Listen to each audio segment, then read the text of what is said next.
Ayan, ready na silang mag-pray. Ang kanilang ulam po ay nilagang manok na merong dahon ng papaya at malunggay. Ayan, may manok po siya na hinimay-himay. Ayan.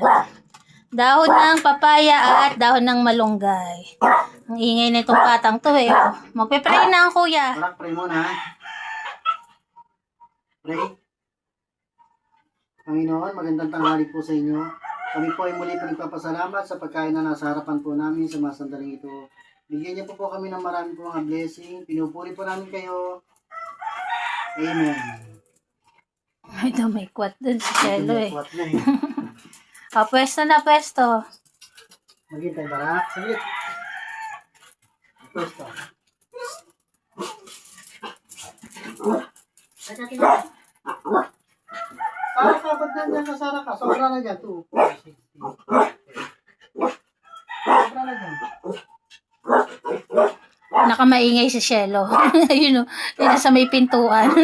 Sobra na. Kung sino yung pinakamaliit, siya yung pinakamaingay. Sigang-sigay, oh. Solusyon.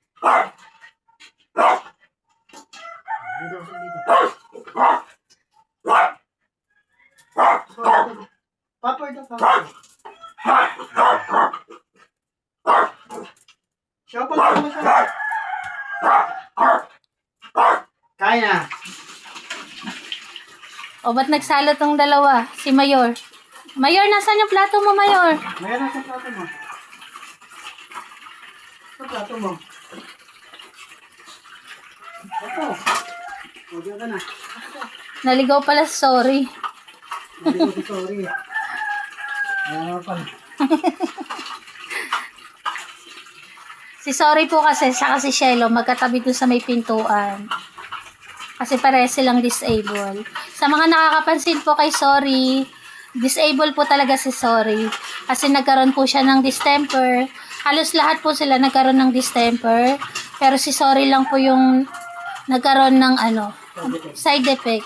Nagtutwitching po yung paa niya. Kaya sa mga bago po namin follower na nakakapansin bakit pilay siya, sanhi po yun ng distemper niya. Buti nga po lahat po sila nakasurvive ng distemper. Yun nga lang po si sorry, nagkaroon siya ng twitching. Nagka-side effect.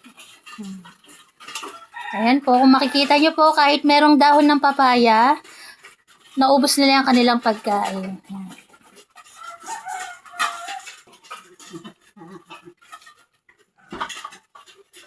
Sorry. Ayan po, nairaos na naman po ng aming mga par babies ang kanilang tanghalian. Maraming salamat po sa tumapos ng aming video na to. God bless po sa atin. Matagal pa talaga yung paghahanda ng pagkain nila. Matagal po kasi 23 sila, hindi po agad-agad maiaahin. Kaya ayan po, para po sa mga nagsasabi pala na bakit ang tagal namin magpakain. Pag nakikita nyo po nakalatag yung ilang plato, hindi pa po tapos mag-ahin si Papa Painan nun. Kasi 23 po yung pinag-aahin araw-araw. Yan. Tapos may nagsasuggest na bakit hindi sa mesa ihanda. Yon. Bakit hindi sa mesa ihanda para hindi naghihintay yung mga dogs. Ganon din po kahit sa mesa ihanda, maghihintay pa rin po sila. Tapos, hindi rin po kakasya sa mesa, gawa nga po ng 23 sila. Kaya, diretso na po sa side namin yung paghahanda ng pagkain nila. At ayan lang po yung paliwanag. Maraming salamat po ulit sa tumapos ng aming video na to. God bless po sa atin. Ayan, simut sarap ang kanilang pagkain. Nakakatuwa lang kapag yung mga par babies natin, araw-araw nauubos yung kanilang pagkain. Ibig sabihin, wala silang nararamdaman na sakit. Ayan po, salamat po. God bless. Salamat.